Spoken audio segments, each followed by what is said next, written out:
Alors dans cette vidéo, on va voir pourquoi c'est si dur d'apprendre à coder. Tu sais, je reçois souvent des mails de personnes en détresse. Et ces personnes, elles sont vraiment désespérées parce qu'elles n'arrivent pas à comprendre les principes de la programmation. Et peut-être que toi aussi, c'est ton cas finalement. Peut-être que toi aussi, tu te sens frustré, peut-être que tu n'y arrives pas, peut-être que toi aussi, tu ne comprends pas. Et tu te demandes si cette reconversion, c'est vraiment une bonne idée finalement. Et j'ai remarqué que c'est souvent le même schéma. Au départ, ça se passe plutôt bien. On fait du HTML, CSS. C'est un peu galère au début, c'est un peu frustrant, mais en y passant un petit peu de temps, on y arrive. On finit par y arriver finalement. Et puis on arrive à la programmation à proprement parler.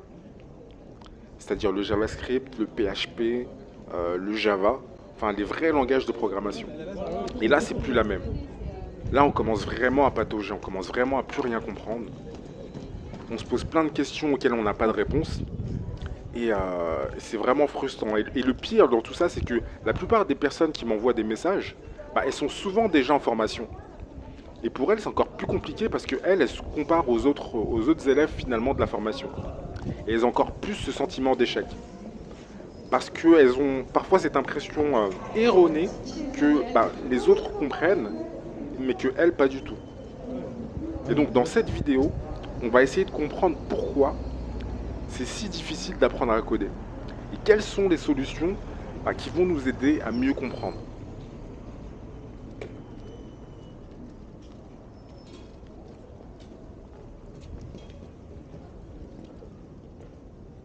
Alors pour illustrer mon propos, on va jouer à un jeu. Je vais te présenter deux mots. Et ces deux mots sont dans une langue étrangère. Et tu vas essayer de deviner ce que veulent dire ces mots. Ok? Ça, c'est le premier mot. Alors si tu n'as jamais fait de coréen, il y a très peu de chances que tu comprennes ce que veut dire ce mot. Là, je vais te montrer le deuxième mot. Le deuxième mot, c'est de l'italien. Et je suis pratiquement sûr que tu as trouvé ce que ça voulait dire.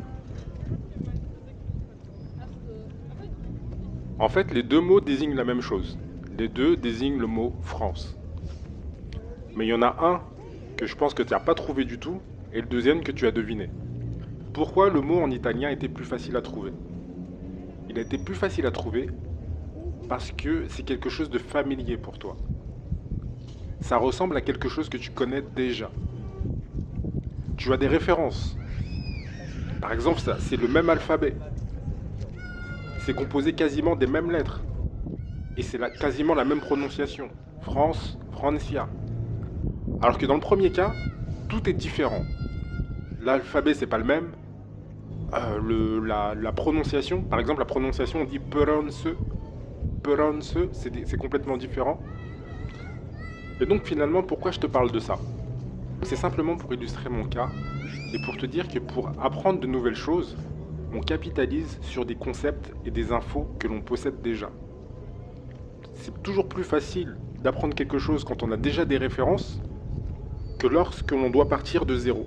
Et c'est pour ça que si tu apprends des concepts complètement nouveaux pour toi, eh bien ça va prendre du temps. C'est la nature des choses. Et c'est pour ça qu'on n'est pas tous égaux face à l'apprentissage. Parce qu'il y a des gens qui ont déjà des références. Par exemple, quand tu as fait des mathématiques ou quand tu as fait des sciences, eh bien, il y a des choses qui sont un peu similaires. Du coup, tu as déjà des références. C'est pour ça que ça sert à rien, finalement, de se comparer à d'autres personnes. Parce que tu ne connais pas le background de la personne. Tu ne sais pas si elle a déjà des références par rapport à la programmation. Et si tu te compares à cette personne, alors que toi tu pars de zéro et cette personne elle a déjà des références, eh ben vous partez pas sur un pied d'égalité. D'ailleurs, je vais te partager une petite anecdote. Quand j'étais en formation, il y avait une personne qui était assise à côté de moi et je la voyais qui performait en développement par rapport à moi. Elle était beaucoup plus forte que moi. Je regardais toujours son travail et je lui disais, mais c'est impressionnant, t'avances vite et tout. Est-ce que tu as déjà fait de la programmation avant? Il me dit non, pas du tout, j'ai jamais fait de programmation.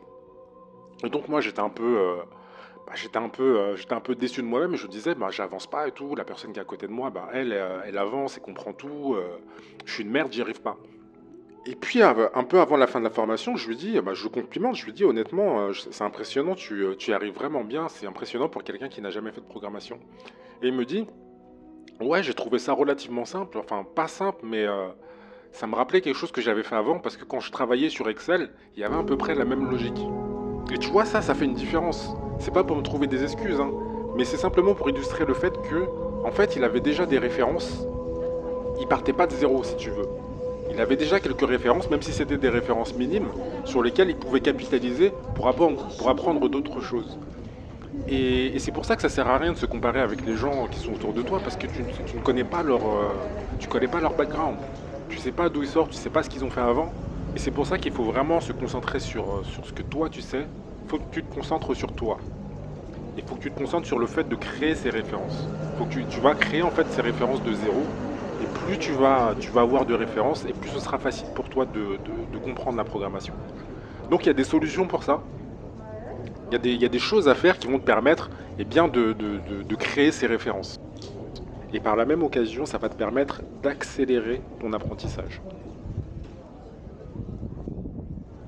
Et donc je vais revenir sur mon exemple de l'apprentissage des langues. Selon toi, quelle est la meilleure façon d'apprendre une langue? Eh bien, c'est d'aller dans le pays. C'est l'immersion. On appelle ça l'immersion. Et c'est la même chose pour la programmation. Il faut t'immerger dans la programmation et faire en sorte que tu sois le maximum de temps possible en contact avec la programmation. Et donc je partageais avec toi les choses que j'ai faites et que j'ai découvertes qui m'ont aidé à m'immerger dans le monde du code. Donc la première chose, bien entendu, eh bien, c'est d'écrire du code. C'est de coder et d'écrire du code tous les jours. Ça, c'est la base. Maintenant, il faut également lire du code. C'est important également de lire du code, le code qui a été écrit par d'autres personnes. Ça va te permettre de voir comment eux, ils utilisent le langage. De voir des choses auxquelles tu n'aurais pas forcément pensé. Un peu comme, c'est vraiment comme le langage. C'est un peu, tu vois, il y a des tournures de phrases que tu utilises, que tu as copiées de tes parents, de ta famille, de films, et maintenant ça fait partie de ton vocabulaire. Eh bien, c'est la même chose avec le code. Tu vas voir des choses, il y a des façons de coder qui vont plus te parler que d'autres, et au fur et à mesure, tu vas te les approprier. La deuxième chose, c'est de faire rentrer la programmation dans ta vie. Tu vois, maintenant, on a la possibilité de faire rentrer la programmation dans notre vie quotidienne grâce à la domotique. Que ce soit les ampoules connectées, que ce soit... Tu vois, moi, par exemple, j'ai des ampoules connectées, j'ai un aspirateur connecté, et je crée des automatisations chez moi. Avec Alexa, ou bien des outils no-code comme Zapier. C'est pas vraiment de la programmation à proprement parler, mais tu utilises la même logique. Ça te permet de faire rentrer la logique de programmation dans ton quotidien. Tous les jours, tu vas utiliser des petites automatisations comme ça. Et amuse-toi avec tout ça, faut que ce soit fun. Plus ce sera fun, et plus tu vas l'utiliser, plus tu vas apprendre facilement. On n'apprend rien dans le stress et en se flagellant en disant je dois apprendre des choses. C'est quand tu commences à t'amuser, quand tu commences à kiffer les choses que tu commences à apprendre.